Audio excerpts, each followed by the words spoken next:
السلام عليكم ورحمه الله وبركاته. اهلا بكم حبايبي في معلومه مفيده مع نانا. ازيكم حبايبي؟ عاملين ايه؟ يا رب تكونوا بخير وانتم بتشوفوا الفيديو. النهارده حبايبي هنعمل لكم سمك البوري سنجاري. البوري سنجاري بقى لازم يتفتح منين؟ مش من هنا اهو، بيتفتح من هنا اهو زي ما انتم شايفين كده بالرصب كله، علشان ايه؟ نتبله حلو ويبقى مفتوح. لكن لو فتحتيه من هنا مش هيبقى المنظر اللي انتم شايفاه كده، هيبقى الشكل مختلف تماما. تمام يا حبايبي؟ دلوقتي هنتبل السمك ونغسله كويس طبعا، ونشيل النغشيش من هنا والمصارين بتاعته من هنا. تمام. هنا نضفنا السمك بقى، وان شاء الله هتبله بالبصل والملح والكمون والثوم والفلفل وارجع لكم تاني. هنا بقى قبل ما نتبل بننشف السمك بايه؟ بمناديل ورق علشان التتبيله تلزق فيه كويس. تمام يا حبايبي؟ اهو. تمام.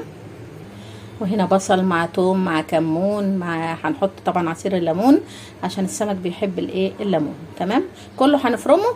دي الخلطه بتاعت السمك، واخدين بالكم؟ غير اللي هنقطعه بقى عليه. وطبعا الفلفل الحامي ده للي بيحب سبايسي، لو مش كده ما تحطوش خالص عشان ما يبقاش حراق، اللي ما بيحبش الايه؟ الحاجه حراقه. هنحط بقى مع الخلطه دي الليمون علشان زي ما قلنا السمك حبيب الليمون، ونخلط بقى. شوفوا بقى الجمال والحلاوه دي كلها هنتبل بيها السمك. ده البصل يا حبايبي حطيناه، عملناه طبعا حلقات زي ما انتم شايفين، وحطينا عليه نفس التوابل بتاعت السمك وقلبناه كويس. هنحط الطماطم برضو عليه ونفس الحكايه حلقات.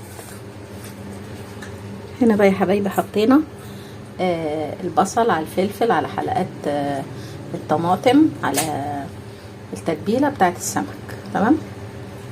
ونقلبها ونضيفها نصها تحت الصينيه ونصها فوق الصينيه. اهو يا حبايبي عملناهم في صينيتين، كل سمكتين في صينيتين. ده سمك بوري للعلم.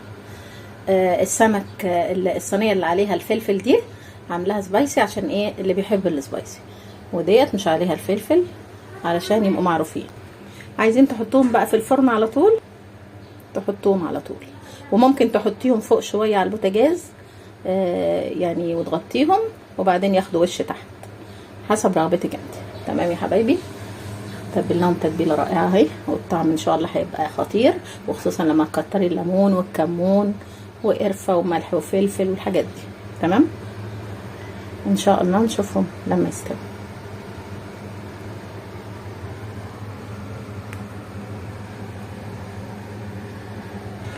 انا غطيتهم بقى كده يا حبايبي عشان ما ياخدوش وقت كبير في الفرن، وهشغل عليهم من فوق شويه وبعدين ايه؟ افتح الفرن عادي، وبعدين افتح الشوايه بعد ما احس انهم استووا. تمام. بصوا حبايبي بقى اما طلعوا من الفرن جميل ازاي ما شاء الله، والصوص ايه؟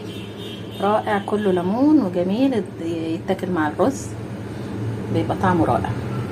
وهنا شلت لكم سمكيه عشان تشوفوا الصوص شكله ايه. طبعا قل كان كتير اهو.